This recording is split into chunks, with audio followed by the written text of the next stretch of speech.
Chiranjeevi 150వ cinema ఖైదీ number 150, Balakrishna 100వ cinema Gautamiputra Satakarni దాదాపు ఒకేసారి shooting మొదలెట్టాయి. 2 సినిమాలకు ఒకేసారి బిజినెస్ మొదలైంది.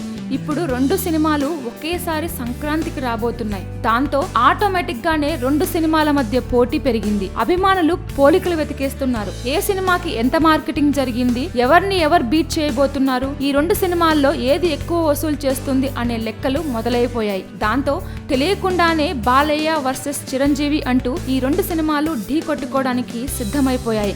ఇమేజ్ పరంగా, అభిమానగణం పరంగా బాలయ్య, చిరులు దాదాపు ఒకే రేంజ్ లో ఉన్నారు. అయితే 2 సినిమాలతో పోలిస్తే చిరు సినిమాకే ఎక్కువ మార్కెట్ జరిగింది.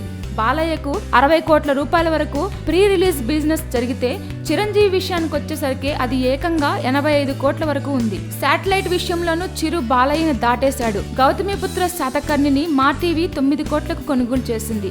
ఖైదీ నెంబర్ 150ని మాత్రం ఏకంగా 14 కోట్లకు అడుగుతుందని టాక్. ఈ లెక్కన శాటిలైట్ విషయంలో బాలయ్యపై చిరుదే పైచేయి అన్నమాట. మరి బాక్స్ ఆఫీస్ దగ్గర ఈ 2 సినిమాల్లో ఏది గెలుస్తుందో, దేన్ని సంక్రాంతి విజేతగా నిలబెడతారో చూడాలి. Please subscribe. Hi, it's me Purna. Please subscribe.